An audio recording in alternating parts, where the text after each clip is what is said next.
Hi viewers, welcome to our channel. ప్రస్తుతం మనతో పాటు సీనియర్ జర్నలిస్ట్ దాము బాలా సార్ ఉన్నారు. వారితో మాట్లాడదాం. నమస్కారం సార్. నమస్తే. సార్, కేజ్రీవాల్ గారు అలా బెయిల్ మీద బయటకు రాగానే ప్రచారంలో మునిగిపోయారు. సో ఫుల్ ఫైర్ మీద ఉన్నారు.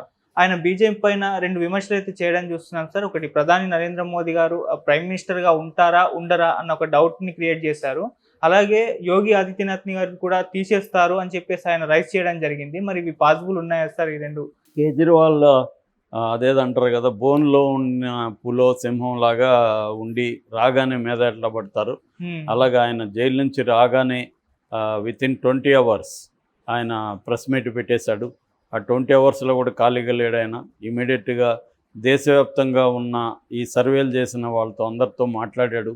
గ్రౌండ్ సిచ్యువేషన్ ఎలా ఉంది, ఇండియా కూటమికి ఎలా ఉంది, మోడీ పరిస్థితి ఏంటి, ఇవన్నీ అధ్యయనం చేశాడు. సో ఏం మాట్లాడాలి ఏంటి ఒక ప్లాన్డ్గా వెళ్ళాడు. అంతకుముందు ఆయన రాగానే ఫస్ట్ చేసిన పని హనుమాన్ టెంపుల్కి వెళ్ళాడు. హనుమాన్ టెంపుల్లో పోయి ప్రార్థన చేసి బయటకు వచ్చి, ఆయనకి ఎందుకంటే ఫేవరెట్ గాడ్ హనుమాన్ అనమాట.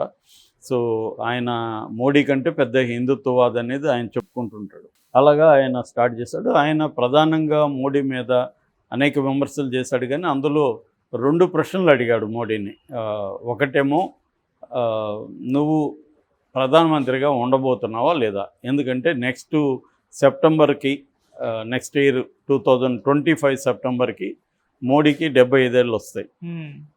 మోడీనే ఒక రూల్ తీసుకొచ్చాడు బీజేపీలో. అదేంటంటే 75 ఏళ్ళు దాటిన వాళ్ళు ఏ పదవుల్లో కూడా ఉండకూడదు అని. మరి ఆ రకంగా మోడీ దిగిపోవాలి కదా అనేది ఆయన అడిగిన ప్రశ్న.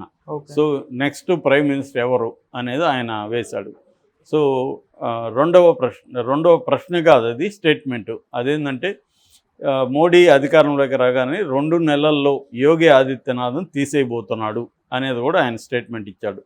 దీనికి ఆయన సపోర్ట్ చేసుకోవడానికి కూడా ఏంటంటే, అద్వానీని తీసేశారు ఆల్రెడీ, మురళీ మనోహర్ జోషిని పీకేశారు, శివరాజ్ సింగ్ చౌహాన్ మధ్యప్రదేశ్ ఆయన్ని తీసేశారు, రాజస్థాన్ వసుంధర రాజేని పక్కన పెట్టారు, మనోహర్ లాల్ ఖట్టర్ని తీసేశారు, రమణ సింగ్ ఛత్తీస్గఢ్ ఆయన పీకేశారు. ఇలాగ ఏంటంటే మోడీ ఇటు ప్రతిపక్షాలని లేకుండా చేస్తున్నాడు. ప్రతిపక్షానికి సంబంధించిన హేమంత్ సోరెన్ని జైల్లో పెట్టాడు, నన్ను జైల్లో పెట్టాడు. సో మా ఇద్దరిని చేశాడు. అలాగే ప్రతిపక్షంలో ఎవరున్నా కూడా వాళ్ళని మారుస్తున్నాడు. రెండవది, తన పార్టీలో ఉన్న వాళ్ళని కూడా ఎవరైనా నాయకులుగా ఎదుగుతుంటే వాళ్ళని పక్కన పెట్టేస్తున్నాడు, వాళ్ళని రానియకుండా చేస్తున్నాడు అనేది ఆయన ఈ 2 విషయాలని బలంగా తీసుకొచ్చాడు. నిజానికి 2 విషయాల్లో కూడా వాస్తవం ఉంది. ఎందుకంటే ఆయన చెప్పిన లిస్ట్ అంతా కూడా కరెక్టే. అదే కాకుండా ఇంకా ఆయన ఫర్ ఎగ్జాంపుల్ వెంకయ్య నాయుడిని పక్కన పెట్టారు, కర్ణాటకలో పక్కన పెట్టారు సీఎంలని. అలాగా తమకి ఇబ్బంది కలిగిస్తారు లేదా వీళ్ళు ఇండిపెండెంట్ లీడర్గా తనని రేపొద్దున తనకి థ్రెట్ అవుతారు అనుకునే వాళ్ళందరినీ కూడా మోడీ ఎక్కడా ఎదగనీయట్లేదు, రీజనల్ లీడర్స్ని. సో ఇప్పుడు మోడీకి ఏకైక ఇబ్బంది యోగితోనే. ఎందుకంటే నెక్స్ట్ ఆల్రెడీ ఒక పుకారు ఎలా ఉందంటే, నెక్స్ట్ కాబోయే ప్రధానమంత్రి యోగి అవుతాడు. ఎందుకంటే అమిత్ షా కంటే యోగికి మంచి ఫాలోయింగ్ ఉంది దేశవ్యాప్తంగా. అమిత్ షా ఏంటంటే ఒక మంచి మేనేజర్ లాంటి వాడే. ఇప్పుడు మనం సినిమా తీస్తుంటే మేనేజర్ని పెట్టుకుంటాం. ఒక మంచి మేనేజర్ వేరు, లీడర్ వేరు. సో ఆయన లీడర్షిప్ అనేది పెద్దగా లేదు, కానీ మంచి బ్రహ్మాండమైన మేనేజర్. మేనేజ్ థింగ్స్, ఎటువంటి విషయాలైనా కూడా డీల్ చేయడంలో అమిత్ షా బెస్ట్. కానీ ఒక పార్టీని నడిపించడానికి అది సరిపోదు, ఒక కరిష్మా కావాలి పార్టీ. అది యోగికి ఉంది, ఆ కరిష్మా ఉంది. యోగికి ఒక బ్రహ్మాండమైన ఫాలోయింగ్ ఉంది. ఇక్కడ కూడా తెలుగులో నేను ఎప్పుడైనా యోగి మీద 1 or 2 చేస్తుంటాను. దాంట్లో ఆయన ఎన్కౌంటర్లు చేస్తున్నాడు, లీగల్గా వెళ్ళట్లేదంటే కూడా తీవ్రమైన నా మీద అటాక్ చేస్తున్నారు. అంటే యోగి భక్తులు అన్ని చోట్ల అంత యోగి భక్తులు ఉన్నారనమాట. సో దీనికి ఈయన చెప్పాడు. అయితే దీన్ని నమ్మాలి కదా ఈ 2 విషయాలు కూడా. మరి కేజ్రీవాల్కి ఏ ధైర్యంతో చెప్పాడు అన్నప్పుడు 2 విషయాలు. ఒకటి ఆల్రెడీ మోడీ తర్వాత పిఎం ఎవరు అనే చర్చ అయితే దేశవ్యాప్తంగా ఉంది. అందుకని మోడీకి ఈ మధ్య పర్సంటేజ్ కూడా తగ్గింది. ఇంతకుముందు 55-60% ఆయన్ని మోడీని పిఎం చేయాలని ఉంటే ఇప్పుడు 46-48%లేకి వచ్చేసింది. ఎవరైనా మోడీ అనే కాదు, ఏ పార్టీ నాయకుడైనా 10 ఏళ్ళు పరిపాలిస్తే ఖచ్చితంగా యాంటీ ఇన్కంబెన్సీ అనేది ఉంటుంది. ఎందుకంటే అన్ని సెక్షన్ల ప్రజల్ని సంతృప్తిపరచడం అనేది సాధ్యం కాదు. ఖచ్చితంగా అభివృద్ధికి వెనకబడిపోయి ఉంటారు చాలా సెక్షన్లు.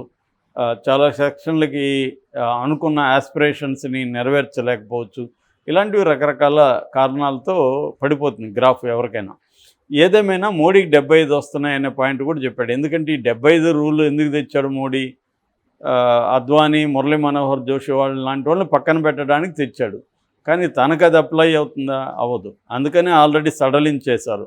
హేమాలిని లాంటి వాళ్ళని ఫర్ ఎగ్జాంపుల్ 76 ఏళ్ళు ఆమెకి ఎంపీ టికెట్ ఇచ్చారు. అలాగా ఆల్రెడీ దాన్ని పక్కన పెట్టారు. సో ఇప్పుడు ఈ విమర్శకి ఇమీడియట్గా ఇటు యోగి ట్వీట్ చేశాడు, ఇటు అమిత్ షా మీడియాతో మాట్లాడాడు. Amit Shah no replacement for Modi అని కూడా క్లియర్గా చెప్పేశాడు. మోడీకి ఇంకెవరు రిప్లేస్ లేదని. అంటే ఆయన బతికి యాక్టివ్గా ఉన్నంతకాలం ఆయనే పిఎం క్యాండిడేట్, ఇంకెవరు ఉండరు అనేది పిఎం డిక్లేర్ చేశారు. అట్లాగే యోగి కూడా అదే డిక్లేర్ చేశారు. కాకపోతే ఏంటంటే యోగి విషయంలో ఒక ప్రాబ్లం ఉంది. అదేంటంటే రాజ్పుట్ యాంగిల్ యోగికి ఉంది. 2 యాంగిల్స్ ఉన్నాయి. ఫస్ట్ రాజ్పుట్ చెప్తాను. రాజ్పుట్ ఏంటంటే ఆల్రెడీ బీజేపీకి రాజ్పుట్స్ మధ్య గొడవ జరుగుతుంది.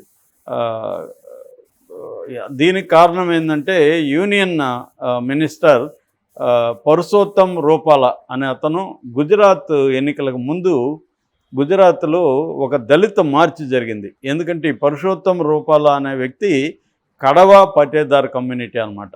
ఆ దళిత కమ్యూనిటీ, ఆ దళిత ర్యాలీలో ఏం మాట్లాడాడంటే, ఒకప్పుడు ఈ రాజపుట్ మహారాజులు బ్రిటిష్ వాళ్ళకి తొత్తులుగా ఉన్నారు, వాళ్ళు ఎప్పుడూ బ్రిటిష్ వాళ్ళకి వ్యతిరేకంగా పోరాడలేదు, చివరికి వాళ్ళ ఆడపిల్లల్ని కూడా బ్రిటిష్ వాళ్ళకి ఇచ్చి పెళ్లి చేశారు అని ఒక స్టేట్మెంట్ ఇచ్చాడు.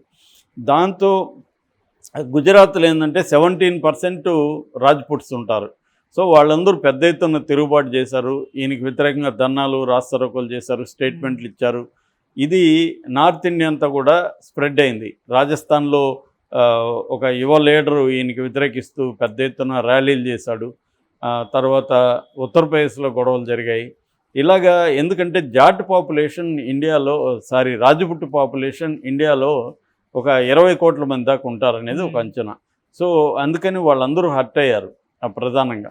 సో ఈయన అప్పటికీ రూపాల అనేకసార్లు సారీ చెప్పాడు, పబ్లిక్ వేదికల మీద చెప్పాడు.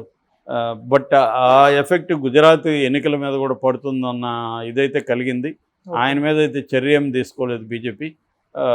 అయితే దాని ప్రభావం అయితే పడింది రాజస్థాన్లో, ఉత్తరప్రదేశ్లో. ఈ యోగి ఆదిత్యనాథ్ కూడా రాజ్పుట్ కమ్యూనిటీ అనమాట. సో అందువల్ల రాజ్పుట్కి బీజేపీకి మధ్య గొడవ. దీంట్లో యోగి ఆదిత్యనాథ్ ఏమన్నా ఈ రాజ్పుట్ కమ్యూనిటీని ఆర్గనైజ్ చేయగలిగితే నార్త్ ఇండియాలో కొంత థ్రెట్ అవుతుంది మనకి. అందుకని యోగి ఆదిత్యనాథ్ని ఎదగనీయకూడదని మోడీ బ్యాచ్ అనుకున్నారనేది ఒక వెర్షన్. సో అందుకని యోగి ఆదిత్యనాథ్ని ఈసారి సీఎం చేయకూడదని అనుకున్నారని.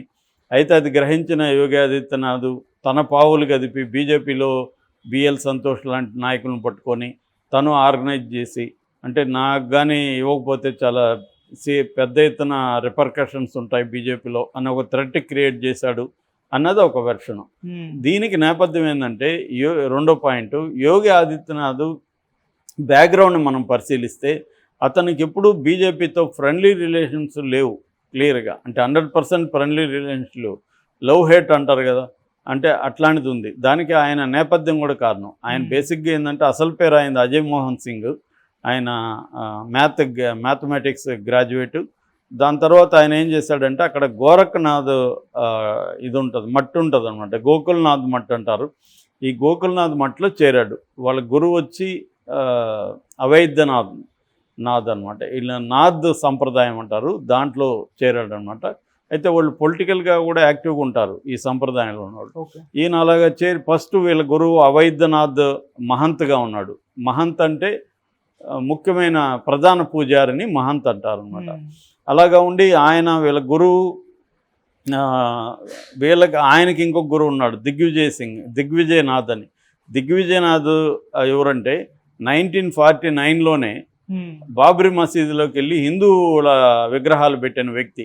అంటే వీళ్ళంతా రాడికల్ హిందూస్ అనమాట, హిందూ వాదులు.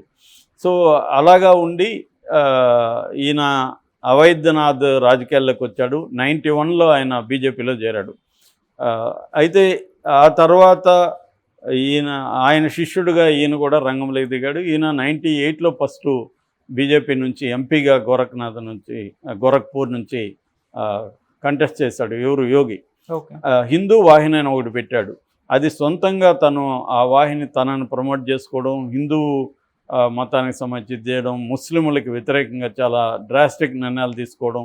ఈయన స్టేట్మెంట్లు కూడా కొన్ని ఉంటాయి. ఒక హిందువుని చంపితే 100 ముస్లింలను చంపుతాం, ఒక హిందూ అమ్మాయిని ముస్లింలు పెళ్లి చేసుకుంటే 100 ముస్లింల అమ్మాయిని హిందువులు పెళ్లి చేసుకుంటారు. ఇలాంటి స్టేట్మెంట్లు కూడా ఆయన బలంగా ఇచ్చాడు. అట్లాగే దాదాపు 5 లక్షల కోట్ల విలువైన దాని ఏమంటారు స్లాటర్ హౌసులు కావచ్చు, ఈ తోళ్ల పరిశ్రమలు కావచ్చు, ట్యానరీస్ అంటారు, వీటన్నిటిని కూడా క్లోజ్ చేయించాడు అన్నమాట. అట్లాంటి డ్రాస్టిక్ స్టెప్స్ తీసుకుంటాడు. అట్లాగే బీజేపీకి ఈయనకి మధ్య అనేకసార్లు గొడవలు కూడా ఉన్నాయి. ఫర్ ఎగ్జాంపుల్ 2007లో ఎమ్మెల్యే ఎలక్షన్లో దాదాపు 70 మంది రెబల్స్ని ఈయన నిలబెట్టడానికి రెడీ అయిపోయాడు. ఆ తర్వాత బీజేపీ నేషనల్ పార్టీ వాళ్ళు కాంప్రమైజ్ అయ్యారు. అట్లాగే 2009లో కూడా ఈ చాలామంది బీజేపీ క్యాండిడేట్లను ఓడించమని ఈయన పిలిపించినట్టుగా చెబుతారు. సో ఏదేమైనా ఈయనకు ముందు నుంచి కూడా ఇటు వీళ్ళ గురువులు అవైద్యనాథ్ వీళ్ళ ఆశీస్సులు ఉండడం, తర్వాత ఆర్ఎస్ఎస్, హిందూ మహాసభ అశోక్ సింఘాల్ కానీ, ఆర్ఎస్ఎస్కి సంబంధించిన రాజేంద్ర సింగ్ కానీ, ఎల్కే అద్వానీ కానీ, వీళ్ళందరి ఆశీస్సులు యోగి ఆదిత్యనాథ్కి ఉన్నాయి. అందుకని యోగి ఆదిత్యనాథ్ సీఎం చేయాల్సిన పరిస్థితి ఏర్పడింది. ఆయన స్టార్ క్యాంపెయినర్ కూడా చాలాసార్లు బీజేపీకి పనిచేశాడు. 2017 నుంచి ఇప్పటి వరకు ఆయనే సీఎంగా ఉన్నాడు. అయితే సీఎంగా మార్చడానికి మాత్రం ప్రయత్నాలు జరిగాయని చెప్తున్నారు. సో ఈ బ్యాక్గ్రౌండ్ అంతా కూడా కేజ్రీవాల్కి తెలుసు కాబట్టి కేజ్రీవాల్ మళ్ళొకసారి బీజేపీలో గందరగోళం క్రియేట్ చేయడానికి, దేశంలో కూడా గందరగోళం క్రియేట్ చేయడానికి బీజేపీకి సంబంధించి